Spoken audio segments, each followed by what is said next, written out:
Hi friends, welcome to my channel Nehar Kitchen and Vlog. আজকে আমি সেদ্ধ আলু দিয়ে বড়া ভাজবো। আলুটা আমি ভাতে সেদ্ধ দিয়েছিলাম চাটনি বানাবো বলে, কিন্তু বানানো হচ্ছে না, সেজন্য আমাকে আলুটা নষ্ট হয়ে যাবে, নষ্ট করে কি হবে, ওটা দিয়ে আমি বড়া ভেজে ফেলি। সেদ্ধ আলু দিয়ে বড়া ভাজলে বড়াটা সফট হয়, খেতেও ভালো লাগে, শুকনো শুকনো হয় না, সেজন্য আমি আলুটা ছুলে নিয়েছি। ওখানে গোল গোল করে কেটে দেবো,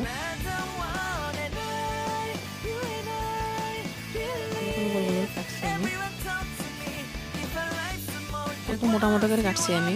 বেশি পাতলা পাতলা করে কাটলে কি হয়, বড়টা বেশি শুকনা শুকনা লাগে, পাতলা হলে বেশি ভাজা হয়ে যায়, সেই জন্য আমি মোটা মোটা আমি এটা ভালো পাই এরকম করে খাই। একটা আলু সেদ্ধ দিয়েছিলাম, বেশি হচ্ছে না, দেখুন শেষ হয়ে গেছে আমার।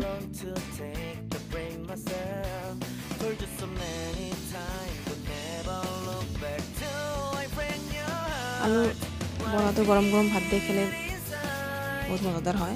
আমি লবণ দিয়ে দিচ্ছি স্বাদ মতো,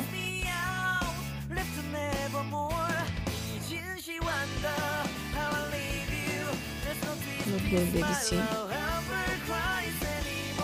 হলুদ গুঁড়ো সামান্য দিলে হয়, একটু বড়া ভাজবো আমরা। সামান্য শুকনো লঙ্কা গুঁড়ো দিয়ে দিচ্ছি আমি, সামান্য জিরে গুঁড়ো দিয়ে দিচ্ছি, আর সামান্য দিয়ে দিচ্ছি ধনে পাতা গুঁড়ো, ধনে গুঁড়ো, আর সামান্য জল মিশিয়ে দিচ্ছি আমি। জল মিশলে কি হয়, এটা মিশে যাবে ভালো করে, সেজন্য আমি জল দিয়ে দিচ্ছি, যেহেতু সিদ্ধ আলু ছিল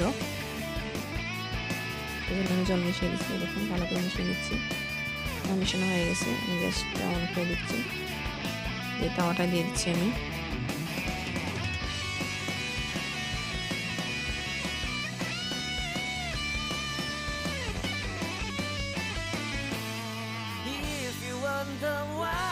তাওয়ার জল সব শুকিয়ে গেছে, এখন আমি তেলটা দিয়ে দিচ্ছি।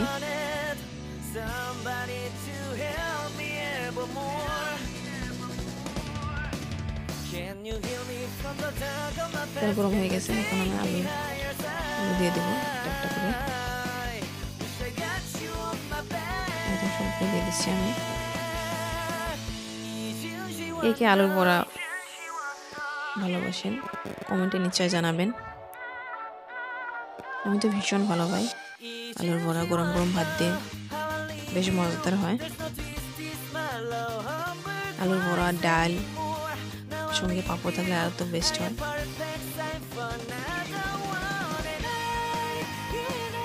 আমি মিডিয়াম ফ্লেমে দিছি, হাই ফ্লেমে দিলে কি হয়, আলুটা বড়াটা খরখরা হয়ে যায়, সেখানে মিডিয়াম করে দিচ্ছি, দিচ্ছি না।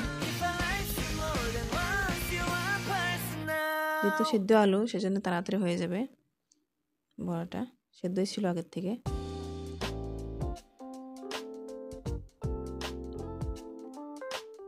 সবগুলো আমি উল্টে দিচ্ছি, দেখুন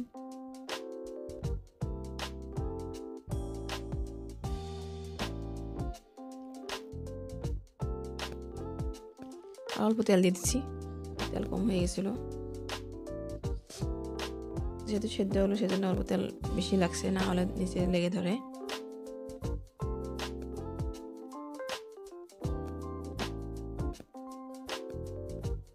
বেশি হয়েছে না বড়া, 10টা হয়েছে, একটা আলু ছিল সেজন্য। আমি ভাবছিলাম না যে আমি বড়া বানাবো আলুর, আমি চাটনি বানানোর জন্য আলুটা বয়েল দিয়েছিলাম, সিদ্ধ দিয়েছিলাম ভাতে, যে এখন সবজি বেশি হয়ে গেছে সেজন্য চাটনি বানানো হয়েছে না। ভাবছি বড়া বানাবো না, এমনি আলুটা নষ্ট হয়ে যাবে, উল্টে দিছি। দেখুন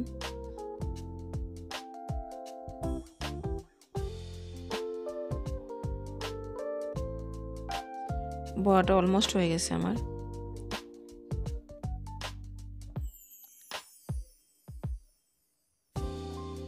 যদি আপনাদের ভিডিওটা ভালো লাগে নিশ্চয়ই like, share, comment and please subscribe করতে ভুলবেন না। দেখুন কি সুন্দর হয়েছে, বড়াটা খড়খড়া হয়েছে না, পুরো সফট হয়েছে, কিন্তু সিদ্ধ লাগবে না দেখে মনে হচ্ছে। দেখুন কি সুন্দর কালার হয়েছে, আমার আলুর বড়া রেডি।